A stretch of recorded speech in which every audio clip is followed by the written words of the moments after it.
Hey guys, Ultimate Review 100. Hey guys, it's the Ultimate Review 100% yeah, and this is going to be a very hard review because the weather is booming, about 30 degrees outside. It's very hot, I'm boiling, but yeah, I'm not going to really strip, am I? So yeah, I'm here with my WWE Smackdown review, so let's get straight to it.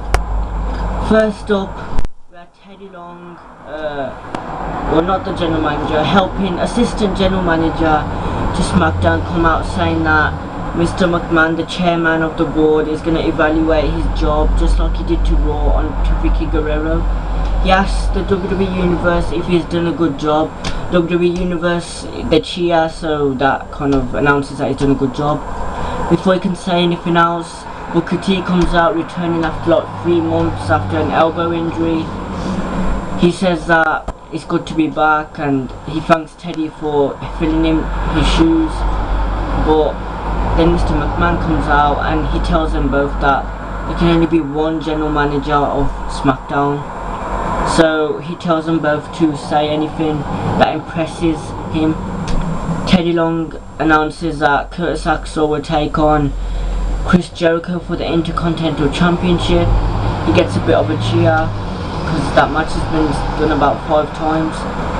And then Booker T announces that the World Heavyweight Champion Alberto Del Rio will be taking on Mr. Money in the Bank, Randy Orton. This gets a huge cheer, but Mr. McMahon he's in a dilemma. He doesn't know who to choose, Teddy Long or Booker T. But before he chooses, Brad Maddox, permanent general manager of Raw, comes out telling Mr. McMahon that he should choose him, and he announces that Rob Van Dam will make his SmackDown return, first time in 6 years. This gets a huge reaction, but then Mr. McMahon announces that it won't be Brad Maddox, Booker T or Teddy Long. They'll be the permanent general manager of SmackDown. It'll be Vicky Guerrero. Then Vicky Guerrero comes out, Booker T, Teddy Long, Brad Maddox, both gobsmacked.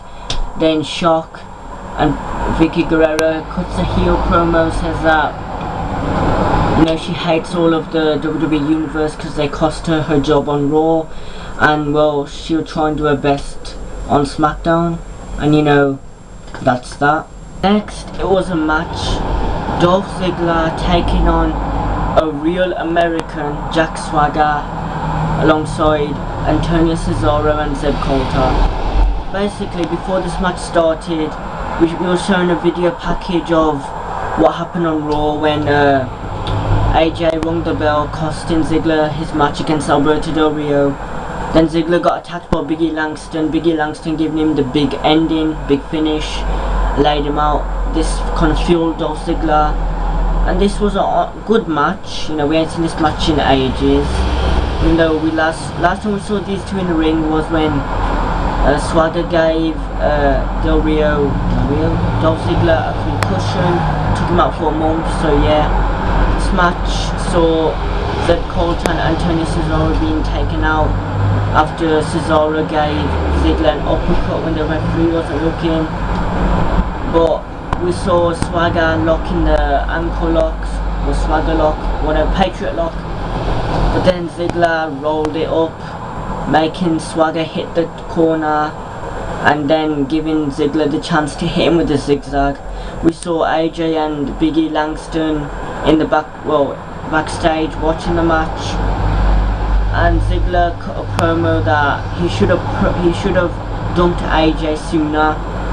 He was sorry for not dumping AJ sooner and celebrating in celebration. This caused AJ backstage to have a breakdown again, and then Biggie Langston gave her a kiss on the forehead, and AJ's face was like, what the fuck? Oh, I don't know what the hell's going on with them two. Are they friends or friends with benefits?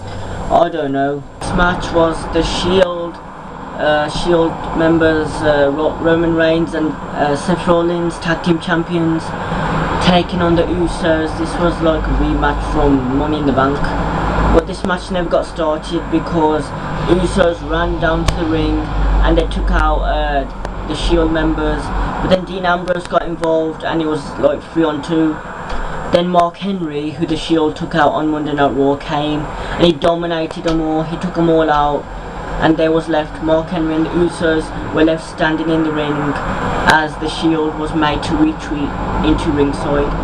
So yeah, I don't know what they're going to do. Maybe SummerSlam match, Usos and Mark Henry taking on the Shield. Maybe Mark Henry versus Dean Ambrose for the United States Championship. Possibility.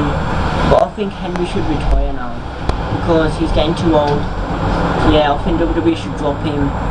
So yeah, that's my thoughts on that. Next was a blast from the past that we had promo thing where they go back about 25 years and they show us a match then. This took up 10 minutes of the show. I didn't even watch it, I skipped through it because it was boring. I don't care about any wrestling matches that occurred before the 90s or the early 20s. So yeah, I can skip that. Next it was Wade Barrett taking on the #1 contender to the WWE Championship, Daniel Bryan. Daniel Bryan got a huge reaction from the crowd, you know, yes, yes, yes. But the match itself was very short. We saw Wade Barrett with the offense for all this match, but he made one mistake. We saw Daniel Bryan with that moon, with the backflip. He was going for a clothesline, but Wade Barrett went for the winds of change. Daniel Bryan reversed it for the no lock and won the match via submission. So I don't know what they're going to do, hyping up Daniel Bryan with short matches. Give him a good match, I don't know, with Antonio Cesaro or Damien Sandow or Jack Swagger, someone like that, to give him a good match. So you know, he's actually believable to beat John Cena, which I think he might. But having him beat Wade Barrett under 3 minutes isn't a good match. It isn't going to hype him up that much, is it? So yeah, we need more Daniel Bryan on ring, on TV. So yeah, hype up Daniel Bryan in a good way. Next was the Miz TV segment with Paul Heyman. Miz did his usual ring thing, you know, welcome to the most must-see talk show, welcome to Miz TV. He says that Paul Heyman's his guest, but he says that he has no questions for him. He's like, you know, he's disgusted by him. So he made us sit through Paul Heyman talk. Paul Heyman said how him and CM Punk was best friends, now they're not, and he said that CM Punk should go, leave the WWE, because if he does come back, then Brock Lesnar will tear him apart, and he gives him warnings. Then the Miz gets bored and he says that really, and he's disgusted by Paul Heyman, how he swore by his own kids that he didn't bring Brock Lesnar back for CM Punk.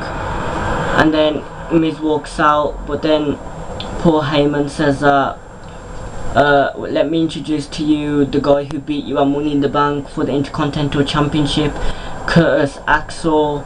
Then Curtis Axel comes out laughing at the Miz. The Miz doesn't do anything at all. And we got the Curtis Axel versus Chris Jericho for the Intercontinental Championship.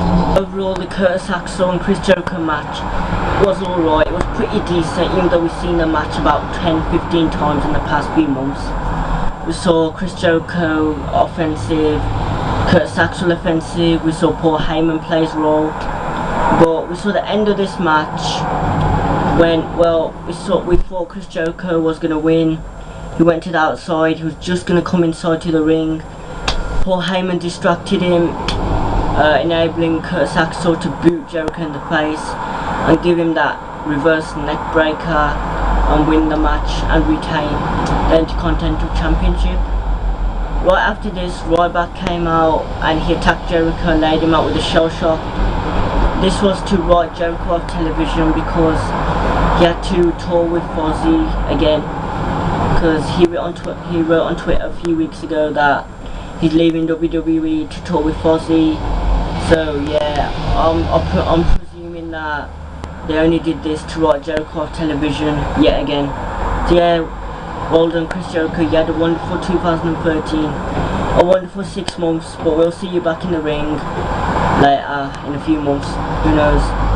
Yeah, well done Chris Jericho, good time. Next there was a Damien Sandow promo.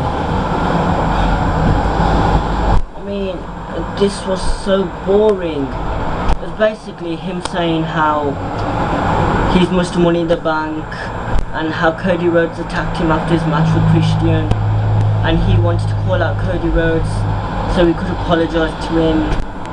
And then Cody Rhodes came out, but before he could speak, Damien Sandow just said that he forgives him for everything. But then this pissed Cody Rhodes off, and then Damien Sandow said that he gives him an honour to be the protector of the briefcase so no one hurts it or damages it. But then Cody Rhodes gets pissed off. He gets the briefcase, hits Damien Sandow with it, and then attacks him yet again. But Damien Sandow, you know, storms out, running away, and this leaves Cody Rhodes, Damien Sandow. Hopefully they'll have a feud that will go on all the way to SummerSlam. This is a good match I would like to see on SummerSlam, so I hope WWE makes it happen. Next, RVD Rob Van Dam, Mr. Monday Night, made his return to SmackDown after 6 whole years against Darren Young. Quite frankly, I don't know why he did it against Darren Young, but I think this was great booking for Darren Young because they wanted him to look strong. So yeah, Darren Young was quite offensive. You know, he took out RVD quite a few times in this match, but every time RVD would counter, it would be with a suplex, a moonsault, a backflip, or a kick. So yeah, Rob Van Dam very good in this match, you know, quite offensive. But we saw Titus O'Neil play a great role in this match as well with his whistle, distracting RVD, giving Darren Young some chances to take him out. But at the ending of this match, we saw RVD give Titus O'Neil the super kick, then give Darren Young the 5-star frog splash and win the match. Yeah, so Rob Van Dam, great return to Friday Night SmackDown. Hopefully we'll see you at SummerSlam, you know, because we don't want this return to be short-lived. We want this return to be like, I don't know, for a couple of weeks, because it'll be a bit boring just having you return on Raw and SmackDown. So yeah, and after this we saw a promo for Big Show's return, saying he'll return to Raw after like being out of action for a long time. I don't even care about his return, but hopefully they're going to do something with him for SummerSlam. So yeah, good match between RVD and Darren Young. The final match was the main event. World Heavyweight Champion Alberto Del Rio taking on the Viper Randy Orton, Mr. Money in the Bank. And well, I've seen this match on pay-per-view, I've seen it on Raw, I've seen it on SmackDown. So yeah, but this match was very different. Hopefully you'd see Randy Orton in control, on the offensive. But we saw Alberto Del Rio early on in this match give him the cross-arm breaker, but you know, on the apron. We saw a lot of offense to Randy Orton's injured arm, which was injured in the match. We saw a lot of kicks, you know, Del Rio giving him a lot of kicks. And I actually thought Del Rio was going to win this match. But, you know, Randy Orton, the Viper, you know, the Snake, out of nowhere gave him the RKO after Del Rio missed a kick. Turned around to be hit by the RKO. And after this match, after we saw Randy Orton celebrating injured but celebrating victorious, we saw an article that Randy Orton was injured during this match. However, a few hours later we saw that Randy Orton said that he didn't care about Del Rio. He's taken the moves from Del Rio before and it's part of the job, and he's not injured, he's medically cleared to compete and all that. So yeah, good main event, good show overall, SmackDown. Guys, that's all I can offer. That's my WWE Smackdown review, and well, that's all. I hope you guys enjoyed this review. I hope you guys understood everything that happened on SmackDown. I covered about everything. If I missed anything, just comment and tell me what I missed. And next video will probably be tomorrow or Sunday, but you know, it's the holidays now, so yeah, more videos will be done. Hopefully I'll get more subscribers and more viewers, more views on my videos, and more likes, dislikes. Yeah, so I hope you guys enjoyed the video. Like, rate and subscribe, and I'll see you guys later. Ultimate Review 100% here. Adios.